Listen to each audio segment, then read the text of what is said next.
Hello, everybody. This is Pastor Phil with Full of Life Ministries.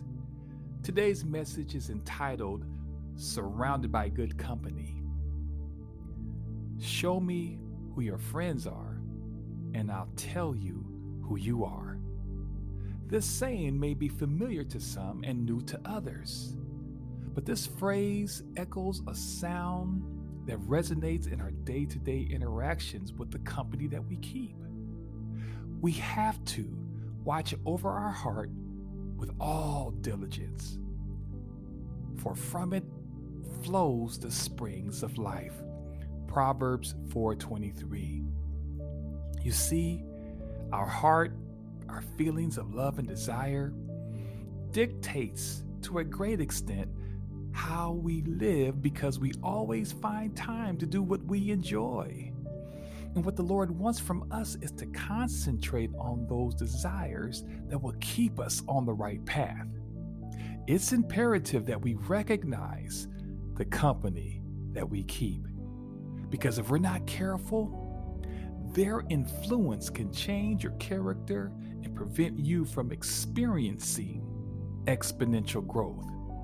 Because believe it or not, bad influence, bad behavior, corrupt communication is a recipe for disaster, meaning you are most likely going to have unfortunate consequences.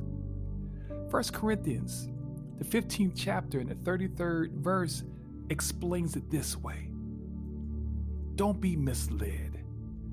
Bad company corrupts good character. The Lord's desire is for all of us to grow and to live a meaningful life. But sin can lure you into a lifestyle that was never intended for you to live. You see, it's all about choices, and it's ultimately about allowing the Lord to steer you in the right direction.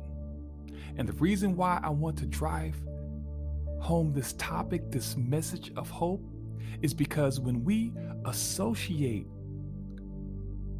or take delight with the company of people with worldly morals, we run the risk of mimicking their behaviors, their language, and their bad habits, which ultimately takes away the beauty that the Lord has instilled in you.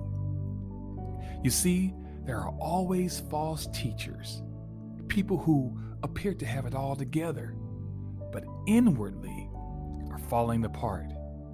And you know the old saying, misery loves company. Proverbs 13:20 states, whoever keeps company with the wise becomes wise, but the companion of fools suffers harm. The need for acceptance, not utilizing godly wisdom in decision making, can go out the window in the face of peer pressure. The godly wisdom that the Lord provides through godly people will assure you the wisdom that you need in order to live a successful life. Psalms 141 verses 4 and 5 gives us a path created by the Lord for us to follow. It says, set a guard over my mouth, Lord. Keep close, watch over the door of my lips. Don't let my heart turn aside to evil things, so that I don't do wicked things with evildoers, so I don't taste their delicacies. Instead, let the righteous discipline me. Let the faithful correct me. Let my head never reject the kind of fine oil, because my prayers are always against the deeds of the wicked. Now, typically speaking, your words, your actions are designed to provide edification. If you happen to be in the company of individuals whose lifestyle and behaviors are counterproductive in the growth God expects from you, recognize your surroundings actions and don't indulge in their way of living. Because evil actions begin with evil desires. It isn't enough to ask God to keep you away from temptation, make you stronger, or change your circumstances. You must ask Him to change you on the inside at the level of your desires.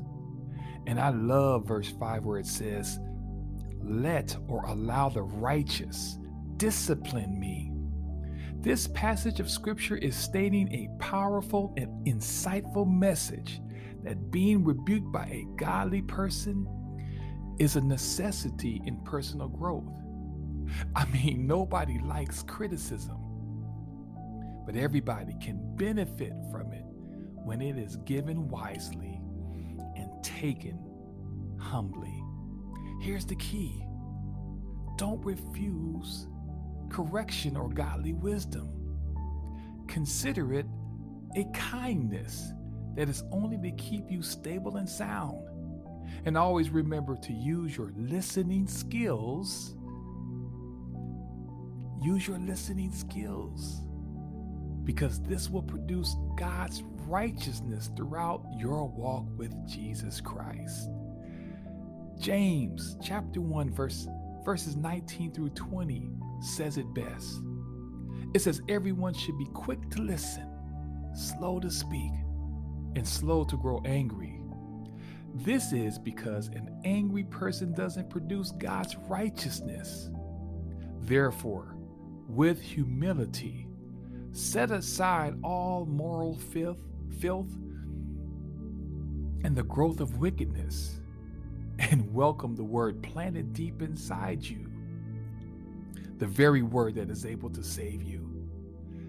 Family, people of God, take the time to analyze the company you hang out with, the people you conversate with, the individuals who seek advice that you seek advice from, and see if they should be a part of your circle of influence.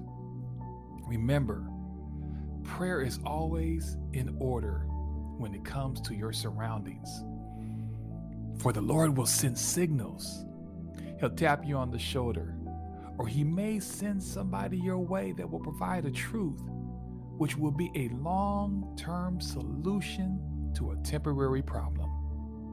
I'm here to let you know that we serve a great God who loves to surround us with His truth, His love, His purpose, and His knowledge. For He has all the answers to navigate you through life. Today or tonight, I want you to be encouraged, and I want you to continue to keep shining.